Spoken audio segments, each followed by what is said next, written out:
Microsoft hoàn thành mua lại Activision Blizzard. Sau nhiều tháng đấu tranh với các cơ quan quản lý ở Mỹ và Anh, Microsoft chính thức kết thúc việc mua lại Activision Blizzard.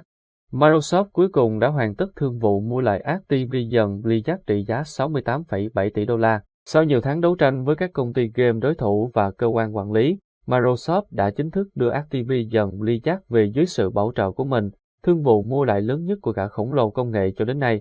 Mặc dù chúng ta vẫn chưa rõ lộ trình trò chơi tương lai của công ty sẽ như thế nào, nhưng việc mua lại thành công cũng có nghĩa là Microsoft hiện sở hữu một số thương hiệu nhận quyền trò chơi lớn nhất được giới game thủ yêu thích như Call of Duty, Overwatch và Candy Crush Saga.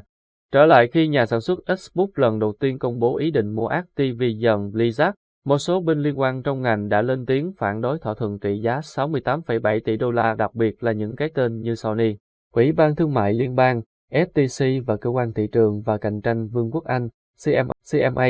Đến đầu năm 2023, Microsoft đã ký các thỏa thuận độc quyền dài hạn với nhiều công ty và nền tảng game như Nvidia, Bethesda, Nintendo, Ubisoft với hy vọng thuyết phục được các cơ quan quản lý. Trong khi Sony ban đầu từ chối lời đề nghị tương tự thì cuối cùng sau đó họ đã đồng ý ký thỏa thuận Call of Duty với Microsoft vào tháng 7.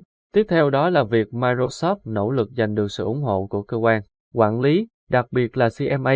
Quay trở lại khi CMA chặn việc mua Activision Blizzard, Microsoft đã được nhắc thực hiện các sửa đổi đối với thỏa thuận được đề xuất ban đầu. Với thỏa thuận mua lại Activision Blizzard được gia hạn đã được CMA phê duyệt, Microsoft không còn mất nhiều thời gian để hoàn tất thỏa thuận. Trong một tuyên bố chính thức, Giám đốc Xbox Phil Spencer đã thông báo rằng toàn bộ Activision Blizzard sẽ gia nhập Xbox. Thỏa thuận này đánh dấu thành công cho thương vụ mua lại lớn nhất trong lịch sử công ty, vượt qua thương vụ mua lại LinkedIn trị giá 26 tỷ đô la vào năm 2016 và hiện đưa Microsoft trở thành công ty game lớn thứ ba tính theo doanh thu, sau Tencent và Sony.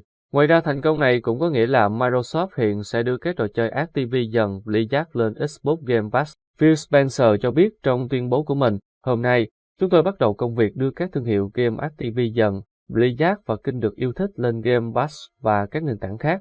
Microsoft tuyên bố thêm rằng các game thủ có thể mong đợi bản cập nhật về các trò chơi Activision Blizzard sắp có trên Game Pass trong những tháng tới. Đầu tuần này, công ty đã làm rõ rằng một số tựa game mới nhất như Diablo 4 và Call of Duty Modern Warfare 3 sẽ không xuất hiện trên Game Pass trong năm nay.